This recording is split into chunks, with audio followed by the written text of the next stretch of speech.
let n greater than 1 a n GCD 1 if a1 a2 a5 n are the integers less than n and relatively prime to n। ठीक है, जितने कितने number होते हैं n के relatively prime five N, तो ये five N numbers हैं जो जिनकी n के साथ GCD 1 है। देन a1 a2 अगर a को इनके साथ मल्टीप्लाई करेंगे, these are congruent modulo n to these in some order, ये इनके कॉन्ग्रुएंट आएंगे इन सम ऑर्डर। ठीक है, a1 इनमें से किसी एक के कॉन्ग्रुएंट होगा, a2 इनमें से किसी एक के, तो ये टोटल 5n नंबर है, ये भी 5n नंबर है, तो इनमें से ईच किसी ना किसी के कॉन्ग्रुएंट हो जाएगा। हमने शो करना है कि ये इनकॉन्ग्रुएंट हैं एक दूसरे के, मतलब कि इससे पता चलेगा कि ये सभी डिस्टिंक्ट हैं। These integers are incongruent. मान लो कि ये एक दूसरे कोई ये दो नंबर ले लेते हैं इनमें से कोई, तो ये आपस में कॉन्ग्रुएंट है मोडुलो n। तो जो आई जे की वैल्यूज़ हैं वो 1 से लेके 5n के बीच में आएंगी। ठीक है, क्योंकि इनमें से नंबर ले रहे हैं ये दो, क्योंकि a और n की GCD 1 है तो a को हम कॉमन ले सकते हैं। उसके बाद दोनों नंबर जो हैं n से छोटे हैं तो उनके डिफरेंस को n डिवाइड नहीं कर सकता, तभी डिवाइड करेगा ये इफ़ ये दोनों नंबर बराबर होंगे। ठीक है, क्योंकि जैसे ये नंबर है मोडुलो 5, ये दोनों नंबर 5 से छोटे हैं, आपस में ये कॉन्ग्रुएंट तभी होंगे यदि आपस में बराबर होंगे। ठीक है, अगर ये दोनों छोटे नंबर हैं तो ऐसे ये मोडुलो 5 कॉन्ग्रुएंट नहीं हो सकते।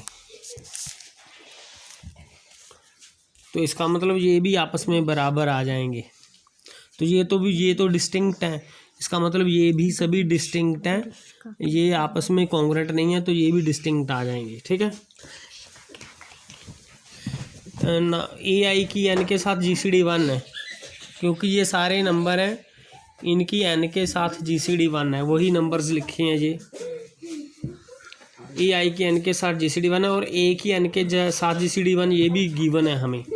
तो अगर दोनों की GCD n के साथ 1 है तो इनकी प्रोडक्ट भी की GCD भी n के साथ 1 आएगी।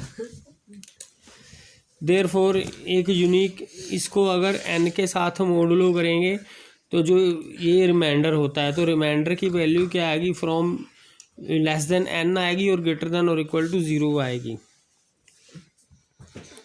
उसके बाद हमारे पास आएगा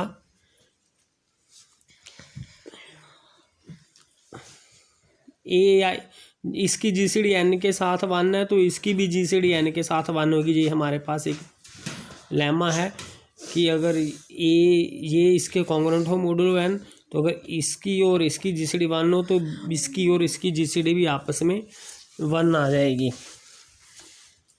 सो b और n की GCD, b की n के साथ GCD 1 है, इसका मतलब b इनमें से कोई एक नंबर है, क्योंकि यही नंबर हमने लिए हैं जिसके साथ n की GCD 1 है। ठीक है, तो इसका मतलब b की वैल्यू, b कोई भी नंबर होगा इनमें से कोई एक, तो इसका मतलब ये हुआ कि ये आपस में कॉन्ग्रुएंट है। Therefore these and the numbers are identical in some order. तो इसका मतलब क्या हुआ कि जो ये वाले नंबर्स हैं a1 a2 these and the numbers these are identical in some order, क्योंकि ये ai हमने क्या प्रूव करना था कि ये जो नंबर हैं इनके कॉन्ग्रुएंट होंगे। ठीक है, तो ये नंबर b के कॉन्ग्रुएंट हो गया, तो b तो इनमें से कोई एक है, यही हमने प्रूव करना था।